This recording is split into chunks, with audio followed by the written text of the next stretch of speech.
한 번 더 인사하겠습니다. 제 옆에, 제 앞뒤에 앉아주셔서 감사합니다. 네, 오늘 사실 오늘 말씀은 1+1입니다.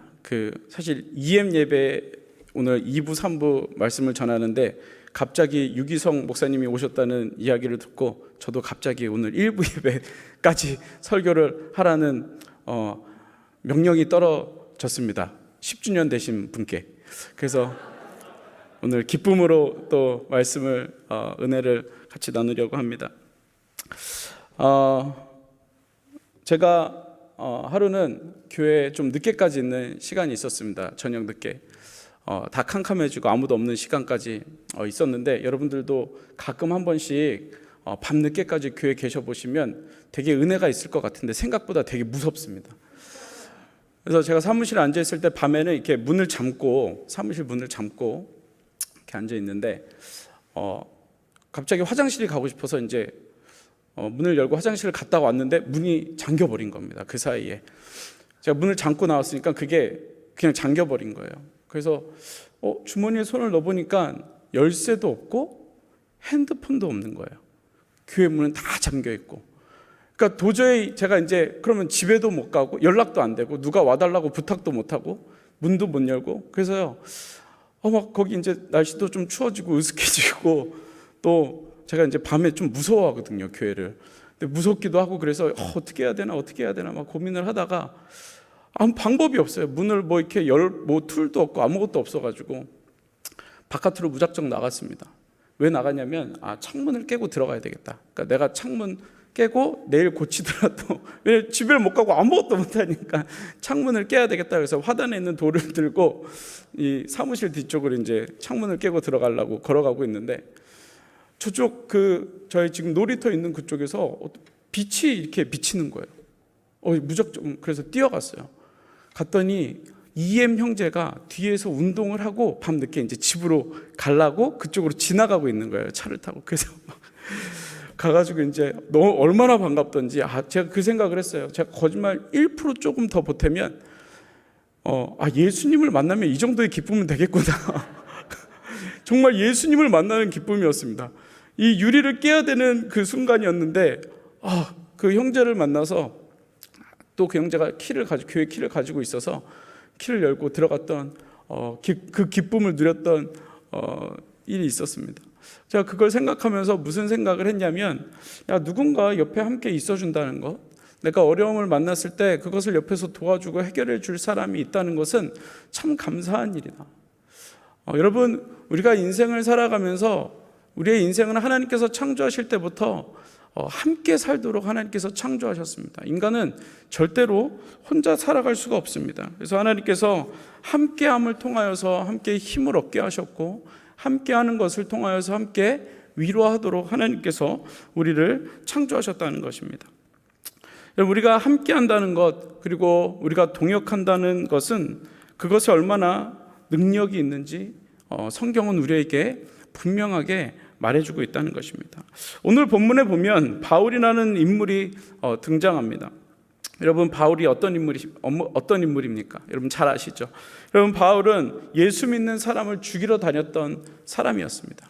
여러분, 그런데 하나님께서 은혜를 허락하여 주셔서 다메섹 도상에서 바울을 만나 주셨고, 사람을 죽이러 다녔던 사람이 사람을 살리는 자로 하나님께서 그를 직업을 변경해 주셨습니다. 그리고 복음을 전하는 삶이 되었고, 그렇게 복음을 전하다가 보니 지금 우리가 읽고 있는 이 사도행전, 그리고 복음을 전하는 복음의 역사로 하나님께서 바울을 사용하여 주셨습니다. 뿐만 아니라 10년 넘게 소아시아와 그리고 유럽을 다니고 그리고 로마를 다니며 복음을 전했던 사람이 바로 이 바울이었고, 그리고 그것을 통하여서 13권의 바울 서신을 쓴 사람이 바로 이 바울이었습니다. 하나님의 일꾼으로 하나님께서 사용해 주셨습니다. 그러나 한번 생각해 보십시오.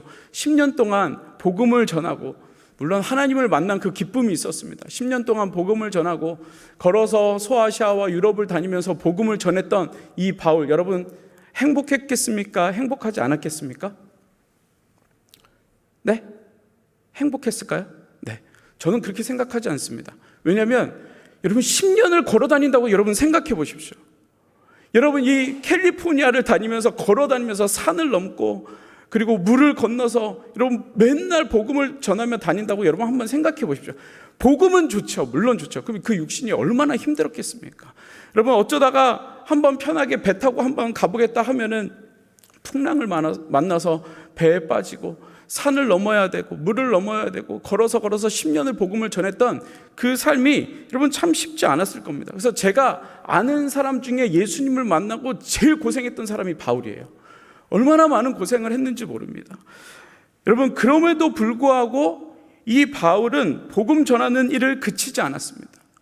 여러분 사도행전에서 바울이 당한 사건들을 보면 얼마든지 복음을 전하는 것을 그만둘 수 있는 일들이 너무나도 많았습니다. 그런 사건들이 너무나도 많았고 복음을 그만 전해야 되는 충분한 이유들이 굉장히 많았습니다. 그러나 이 바울은 계속해서 아시아와 그리고 유럽을 다니며 또 예루살렘을 향하여 복음을 전하는 자로 끊임없이 하나님의 일을 해 나아갔다는 것입니다.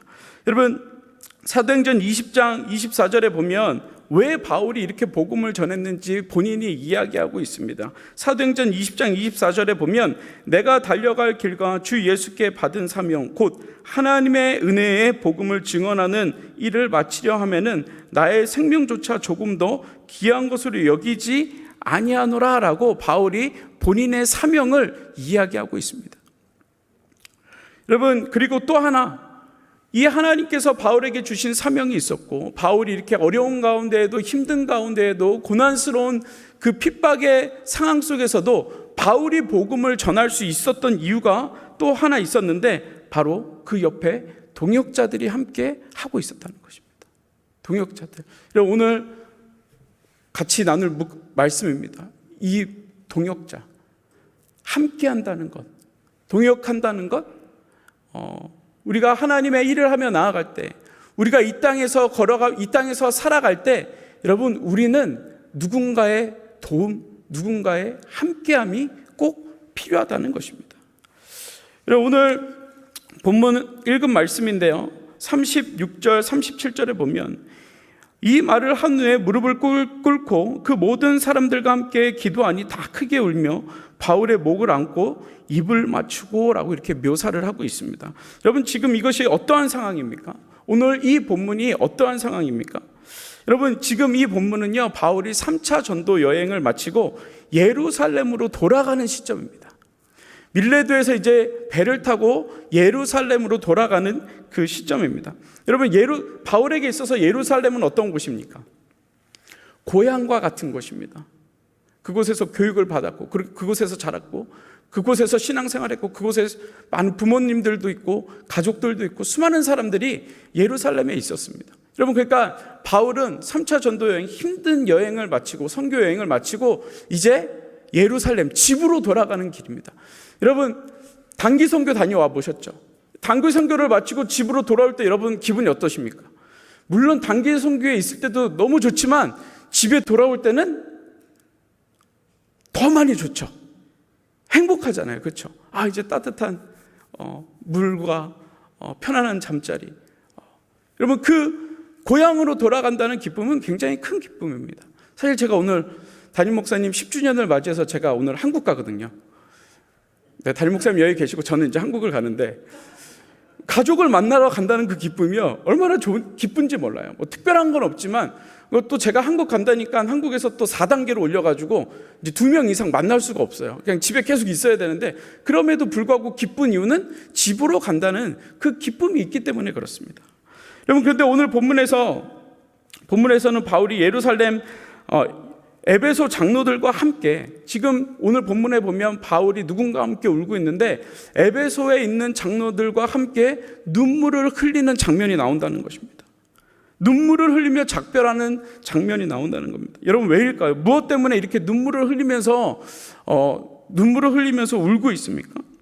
여러분 그 이유는 이제 바울이 예루살렘으로 가게 되면 배를 타고 예루살렘으로 가게 되면 그 예루살렘에서 신성모독으로 유대인들에게 잡히게 되는 그러한 고난의 상황 가운데 들어가기 때문에 그렇습니다. 여러분 사도행전 20장 22절에 보면 바울이 이렇게 이야기합니다. 보라 이제 나는 성령에 매여 예루살렘으로 가는데 거기서 무슨 일을 당하는지 알지 못하니라 라고 말합니다. 뭔가 이제 험한 일이 나를 기다리고 있다고 말하고 있는 것입니다. 여러분 또 사도행전 21장 11절에 보면요, 이 빌립의 딸들이 바울을 향하여 기도하면서 환상을 본 것을 이야기해 주는데 뭐라고 이야기하냐면, 우리에게 와서 바울의 띠를 가져다가 자기 수족을 잡아매고 말하기를 성령이 말씀하시되 예루살렘에서 유대인들이 이같이 이 띠 임자를 결박하여 이방인의 손에 넘겨주리라 하느니라고 이야기하고 있습니다. 여러분 빌립의 딸들도 기도 가운데 바울이 예루살렘에 가면 안 된다고 이야기하고 있는 것입니다. 그곳에 가면 고난을 받을 것이라 라고 이렇게 이야기하고 있습니다. 여러분 그러니까 확실한 것은 바울은 절대 예루살렘으로 가면 되는 상황입니까? 안 되는 상황입니까? 절대 가면 안 되는 상황이라는 것입니다. 고향을 가는 발걸음이 기쁘고 즐거워야 하는데 고향을 가는 발걸음이 너무나도 무거웠던 상황이었다는 것입니다. 고향에 가면 잡히게 되고 고난을 당하게 되고 감옥에 가는 그러한 신세가 될 거라는 것을 너무 알았음에도 불구하고 두려웠음에도 불구하고 그는 예루살렘으로 가는 배를 타게 됩니다. 여러분 왜 그렇게 할 수 있었을까요? 왜 바울이 감옥에 갇힐 것을 알면서도 예루살렘으로 갈 수 있었던 것은 무엇 때문일까요? 여러분 그것은 바울과 함께 울어준 동역자들이 있었기 때문에 그렇습니다. 오늘 보면 37절에 바울의 목을 안고 울어준 자들, 바울이 예루살렘으로 떠나는 소식을 듣고 단숨에 에베소에서 달려왔던 그 장로들의 마음, 바울을 안고 울어준 장로들의 사랑, 동역자들의 눈물이 예루살렘으로 향하는 그 바울의 마음을 위로하였다는 것입니다. 여러분 제가 어렸을 때 일입니다. 저는 목회자의 가정에서 자랐는데요. 제 아버지하고 어머니가 새벽마다 나가셨습니다. 사역이 있으시니까 새벽에, 한국은 이제 병원에 이렇게 새벽에 신방 가고 아침부터 신방 가고 장례 예배가 있고 아침에 또 신방을 해야 되는 일이 있고 저녁 늦게까지 또 신방을 하시고, 그러면 아침 일찍 새벽에 나가셨다가 저녁에 들어오시는 일이 거의 태반이었습니다. 제가 어렸을 때의 기억은. 그래서 아침에 제가 이렇게 한 5살 정도로 기억합니다. 왜냐하면 제가 유치원을 다녔던 때니까. 아침에 눈을 떴는데 엄마 아빠가 또 없는 거예요. 그래서 좀 마음이 좋지 않았습니다. 그때 제 기억에. 아마 이게 저한테 큰 상처로 남아 있었나 봐요. 이번에 가서 엄마랑 이 이야기를 해서 좀 풀어보려고요. 왜 나를 두고 나갔냐고. 근데 문제는 제가 눈을 떴는데 이불이 축축한 거예요. 뭔 일이죠? 시원하게 볼일을 본 겁니다. 근데 거기까지는 괜찮았어요. 더 큰 문제는 뭐냐면 밑에 층에 유치원이 있었는데 유치원 원장 선생님이 저를 깨우러 온 거예요. 그럼 5살인 제가 그 당시에 이불을 머리까지 쓰고 무슨 생각을 했겠습니까? 안 가? 아니요. 정말 죽고 싶었어요. 5살인데도 불구하고 정말 창피해서 죽고 싶었고, 이 상황을 지금 내가 어떻게 모면해야 될지를 그 어린 나이에 머리를 막 돌리는데 방법이 없는 거예요. 5살짜리가 일어나가지고 원장 선생님 오셨어요. 제가 좀 씻고 나가겠습니다. 이런 것도 아니고 원장 선생님 와서 이불을 딱 하고 저를 일으켰는데 다 젖어 있는 거죠. 그래서 제 마음이 정말 좋지 않았어요. 그때 충격이 사실 아직도 있어요. 그렇다고 저희 어머니 아버지가 저를 버려두고 다니신 건 아니지만 그때 그 상황이 아직도 기억이 나요. 여러분 그렇게 제가 유년 시절을 보냈어요. 항상 부모님이 집에 잘 안 계셨고. 여러분 그런데 참 재밌는 건 뭐냐면 제가 그거와 함께 같이 생각나는 게 하나 있어요. 뭐냐면 그 어린 나이에 제가 이렇게 좀 외로움이 있었죠. 그렇게 부모님이 안 계시니까. 근데 교회에 가면요, 전도사님이 한 분 계시는데 항상 교회에 계시는 거예요. 항상 교회에 계세요. 사무실에 앉아서 일을 하시고 교회 왔다 갔다 하시면서 사람들도 만나시고. 여러분 근데요, 이상하게 제가 외로울 때 교회를 찾아갔는데 누군가가 그 자리에 항상 앉아 있어 주니까 제 마음이 괜히 위로가 되는 거예요. 그 전사님이 저한테 뭐 특별히 저를 뭐 데리고 놀아주거나 맛있는 걸 사주거나 뭐 전혀 그러지 않았는데 두시가 왔어. 여러분 이 한마디가 저한테는 너무나도 큰 위로가 됐던 거예요. 여러분 5살 그 어린 나이의 그 기억이요 아직도 저에게 있습니다. 여러분 그래서 제가 그 5살 나이임에도 불구하고 이렇게 사람이 누군가가 옆에 있어준다는 거가 나에게 큰 위로가 되는구나라는 것을 알게 되었습니다.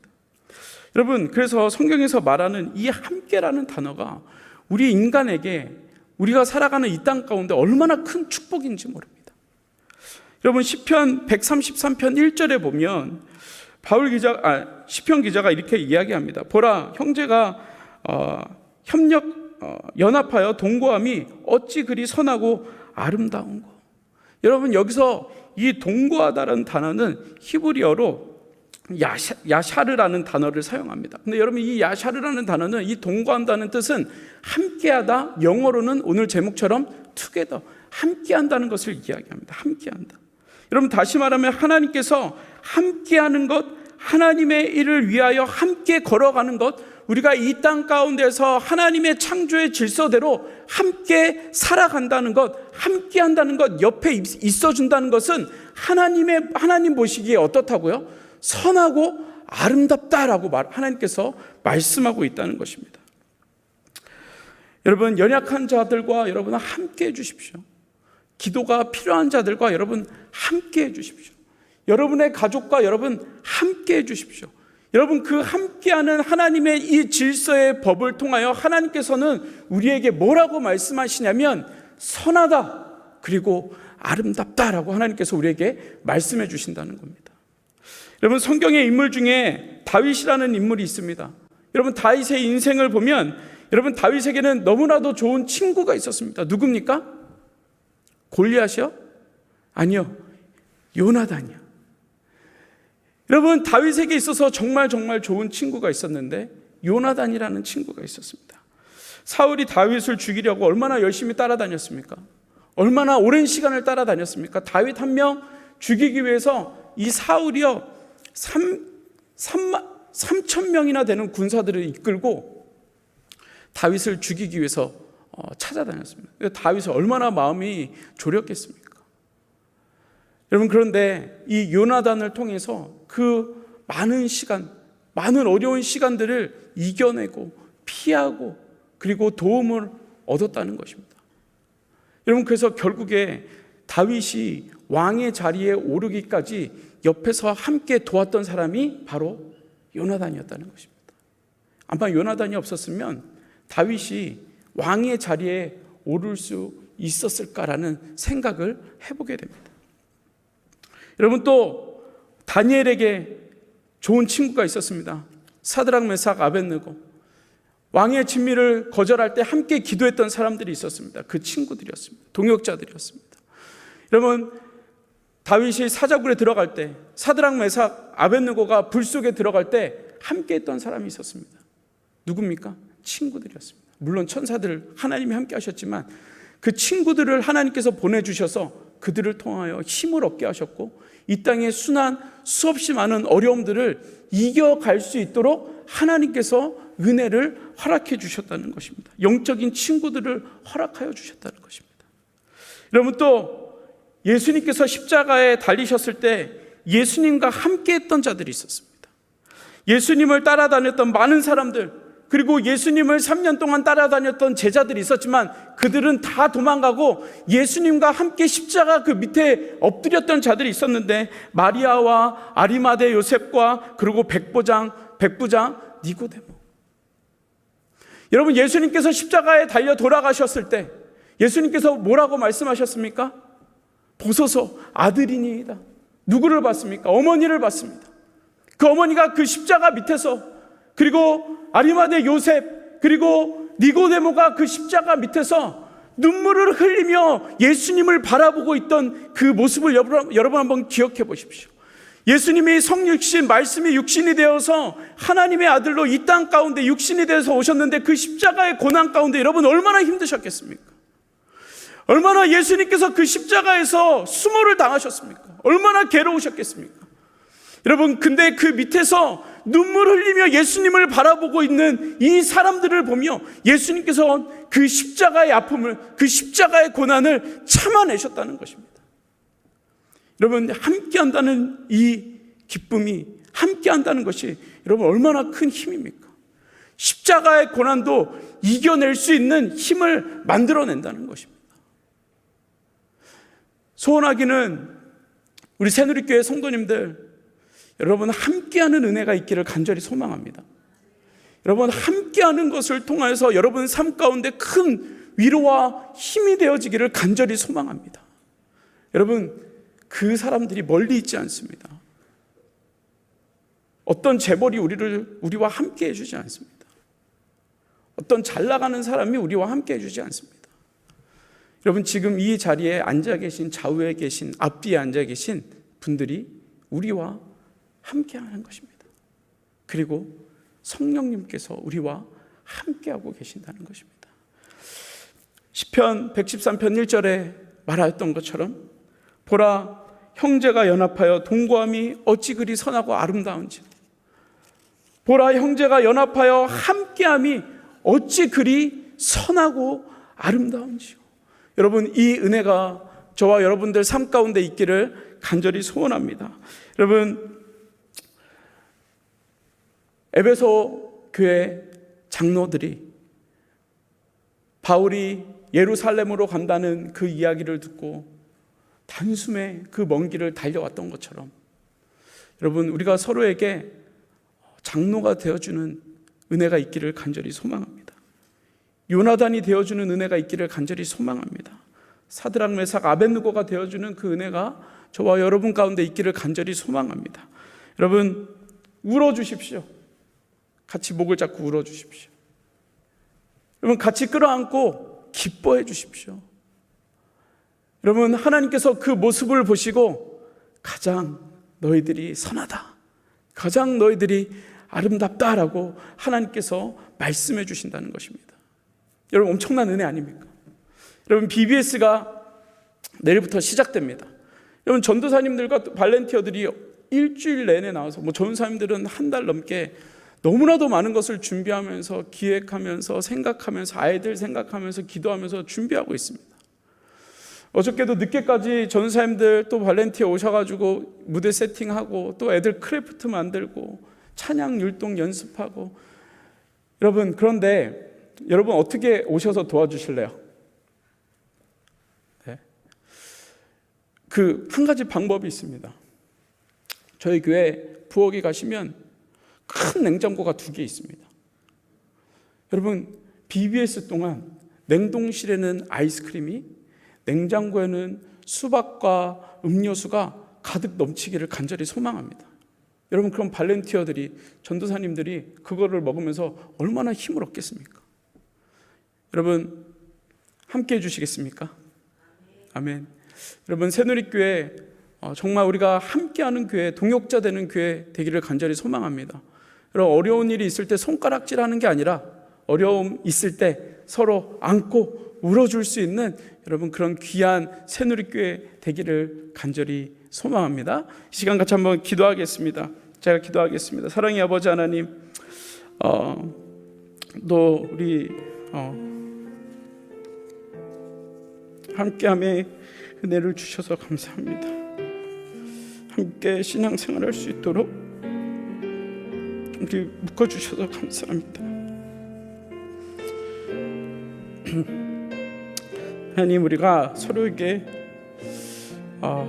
어디까지 와서 안아줄 수 있는 저희들 되게 하시고, 하나님, 좋은 친구가 되어서 하나님께서 우리에게 동역자로 불러주신 그 은혜를 기억하며 정말 우리가 함께 할 수 있는, 함께 신앙생활 할 수 있는 저희들의 삶이 되게 하여 주옵소서. 예수님의 이름으로 기도드렸습니다.